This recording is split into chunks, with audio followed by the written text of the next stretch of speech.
Instead of just telling you the best running back strategy for this next season, I want to prove it to you. I want to go through and look at historical data that we've had since 2017 and find out where league-winning running backs have came from and what running backs we should be targeting in fantasy football drafts this season. So what we did is we went over to Rotoviz and we looked at historical win rates. Now, keep in mind, the average win rate for an average player should be about 8.36% if you are playing in a 12-team league. You simply get there by dividing 1 by 12, and yeah, that's the average win rate. So what we did is we looked at running backs that were able to have a win rate of about 16.67%, indicating that if you were drafting one of these running backs, you were twice as likely to win your league as the next guy. And we needed to ask a couple different things. One, what did these running backs look like? And two, what round were these running backs drafted in? Are these league winners coming from the middle rounds, guys that you're possibly getting at a value? Or are these league winners coming from the very top of the drafts, the very end of the drafts? We'll get into it. Starting in round 1, pulling this data from Rotoviz, you'll see that there were 6 running backs that actually had a win rate of 16.67% or higher. You had CMC back in 2019, where, the man was being drafted second overall, but when you drop 450 points, it doesn't matter. You are going to win fantasy football leagues. You had Alvin Kamara back in 2020. You had Jonathan Taylor 2021, Dalvin Cook 2020, Le'Veon Bell 2017, and Austin Eckler in 2021. So you actually had 6 running backs that were pretty solid, and if you started your draft off with them, you were very, very happy. Now, going over to round 2, you had 2 league-winning guys. You had Todd Gurley back in 2017, who had a win rate of almost 33%.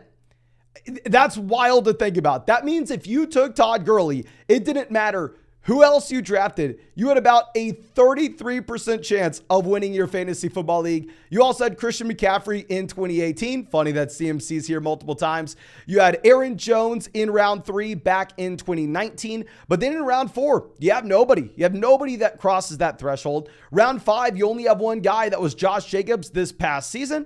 In round 6, you had 0 players. Round 7, you only had one guy. That was Tony Pollard this past season. Round 8, you only had one guy. That was Austin Eckler 2019. Round 9, you had nobody. Round 10, you only had one guy, and that was Kareem Hunt as a rookie.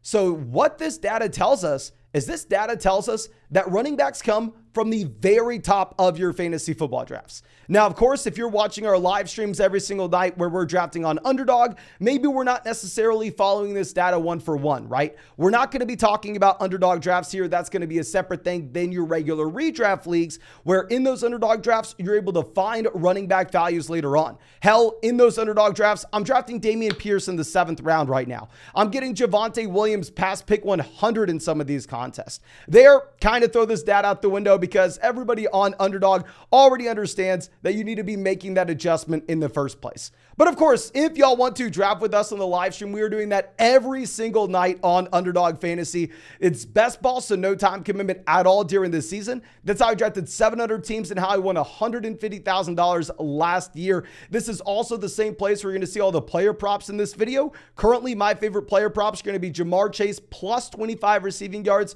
versus Devontae Adams. I also really like going with DeAndre Swift versus Damian Harris when it comes to rushing yards based off the reports we're getting out of Buffalo regarding James Cook. But of course, if you want to draft with us or check out any of those player props, you can find the link to Underdog in the comment section or the description of this video. And if you sign up with promo code FLOCK, they're going to match your first deposit dollar for dollar up to $100. Plus, you'll get our 2023 fantasy football rankings as well as a free trial to flockfantasy.com.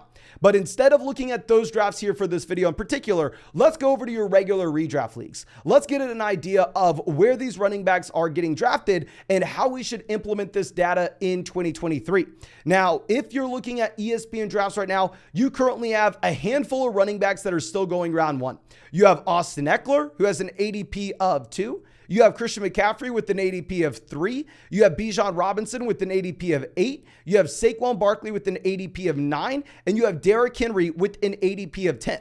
Now, to identify which one of these round 1 running backs that we want to be selecting, which more likely than not, we want to take a running back here unless you have access to someone like Jefferson or Chase, I wanted to go back and look at all those league-winning running backs and try to build an overall prototype of what they look like.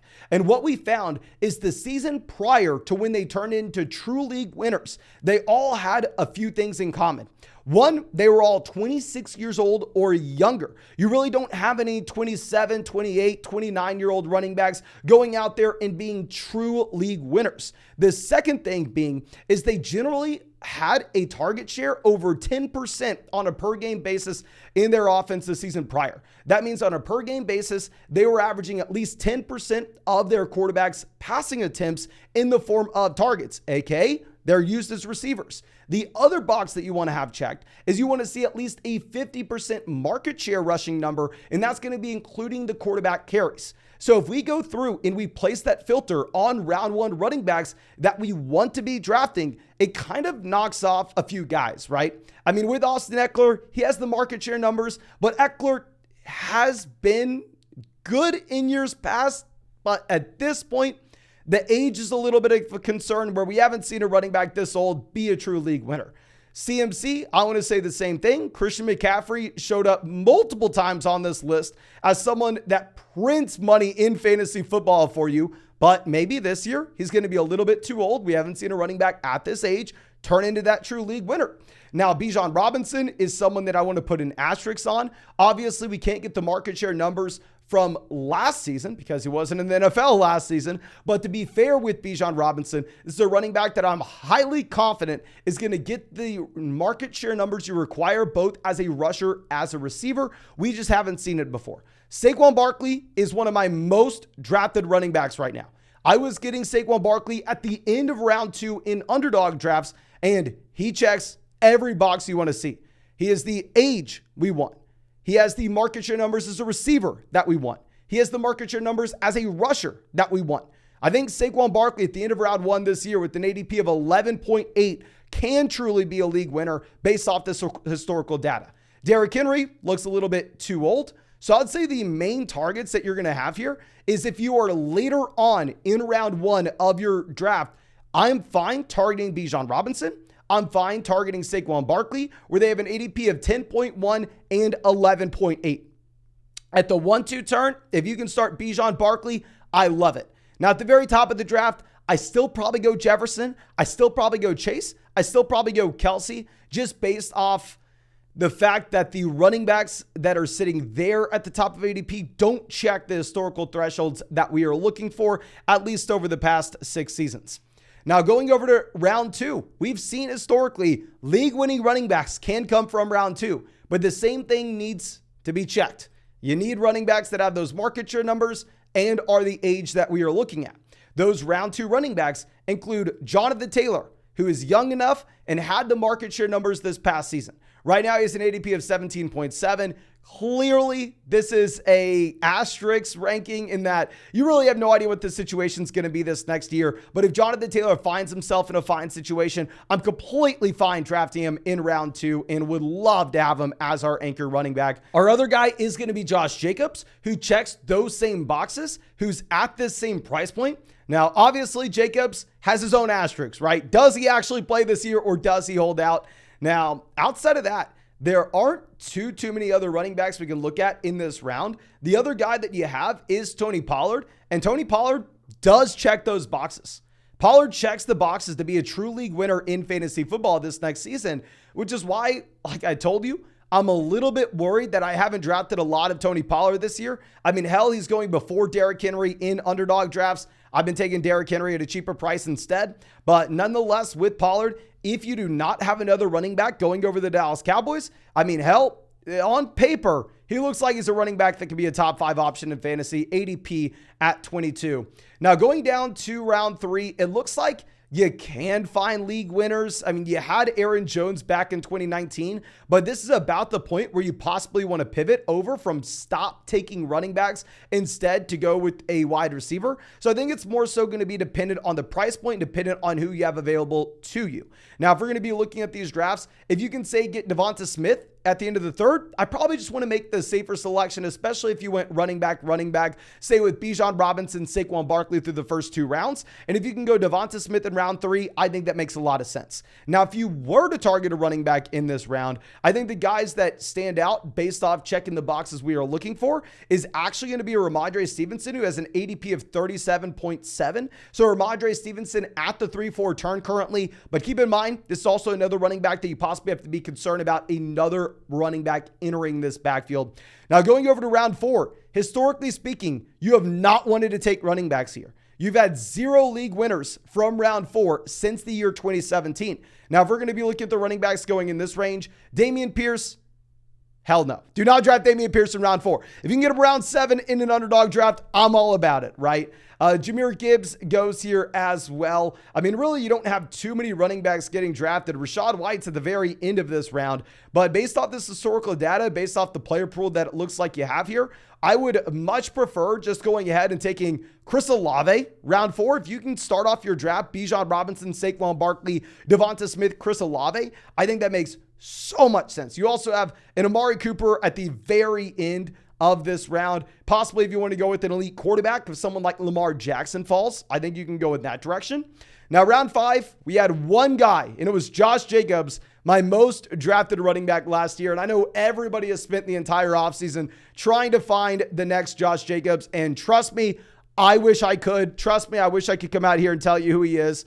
In reality, based off this data, based off there being 0 league-winning running backs in round 4, 0 league-winning running backs in round 6, and only one guy in round 5 being Jacobs, I do think that at the end of the day, he's probably a little bit of an outlier. There's probably not a quote-unquote this year's Josh Jacobs. Now, if you're looking at wide receivers going in this range that I think you can go out of your way and target, I think Jerry Jeudy makes a lot of sense here. I think Christian Watson makes a lot of sense here. And if somehow you can get Calvin Ridley round 5, of course, you want to be going in that direction. Now, round 6, like we said, I mean, you don't really have any league winners historically. The guys going in round 6 currently are Alexander Madison, Isaiah Pacheco, Cam Akers, Alvin Kamara. And in reality, instead of taking one of these running backs, we probably either want to continue to grab a wide receiver. Maybe here in round 6, you decide to go with someone like Deontay Johnson. Maybe you decide to go with someone like Mike Williams, or you can go out of your way and target the tight end position. Grab Kyle Pitts if you believe in the talent. Grab Dallas Goedert if you believe in the offense, or even grab an elite level quarterback such as Deshaun Watson. Going over to round 7, round 8, I mean, this is about the point where if you have a running back that you are very much convicted in, you can take a swing for the fences. Now, of course, we're looking for those market share numbers and seeing if any of those guys check this box. I mean, hell, Dalvin Cook, too old in this round, right? James Cook didn't have the market share numbers last season. I mean, hell, DeAndre Swift, it doesn't have the market share numbers as a rusher. Montgomery, you're going to have to check in on that as a pass catcher this past year. Javonte coming off an injury. I'd say really the only guy that I'm going to be looking at around 7, 8, 9 at the running back position that makes sense in these ESPN drafts will be J.K. Dobbins. And then I think we can put an asterisk here of Javonte Williams. But the asterisk I want is if Javonte Williams were to miss time at the beginning of this next year, which right now looks like he may not. Right now it looks like he may hit the ground running. But if he skews to missing time at the beginning of the season, I only want to be taking Javonte Williams at this price point if we're able to go ahead and put him on the IR. But in reality, it makes sense to just continue to take wide receivers in this range. You're able to get Christian Kirk, ADP 83, Michael Pittman, ADP 81, Drake London, 77, Brandon Ayuk, 78. I think probably wide receiver is going to be the value here. And then once you get into those later rounds, right, this is where you want to begin to slam running back again, especially as there are a lot of things changing and opportunities may arise for running backs that don't project to have massive workloads today, such as AJ Dillon, pick 100, right? I mean, if we're going to go even a little bit deeper than that, you can be looking at a running back like Brian Robinson at 111.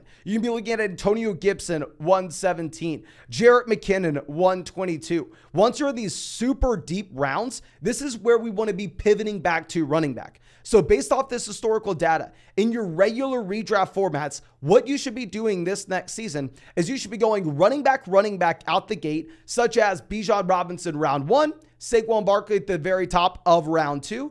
And then over the next few rounds, if you can grab an elite tight end quarterback combo, say Mark Andrews round 3, Lamar Jackson round 4, and then slam wide receivers in rounds 5, 6, 7, 8, just picking up as many guys that look like Christian Watson, Drake London, Brandon Ayuk, Deontay Johnson as possible. And then in your late rounds, bolstering the running back depth with guys where their situations may change. In my mind, based off this historical data, that's the direction that we want to be going in. Now, of course, people on Underdog have kind of understood this, and with it being best ball, it's going to be a little bit different. So if you don't see me implementing the same exact strategy on Underdog, just know, it's a different platform, different strategy, still definitely a phenomenal place for you to practice for your main fantasy football league this next season. And if you want to get into an Underdog draft with us, which we're doing every single night on the live stream, or if you want to go check out any of those player props, like I said, my favorite is Jamar Chase plus 25 receiving yards versus Davante Adams. You can find the link to Underdog Fantasy in the description, in the comment section of this video. And if you sign up with promo code FLOCK, they're going to match your first deposit dollar for dollar up to $100. Plus, you'll get our 2023 fantasy football rankings, as well as a free trial to flockfantasy.com. But thank you again, ladies and gentlemen. I really do appreciate you, and I really hope I get a draft with you in the live stream later tonight.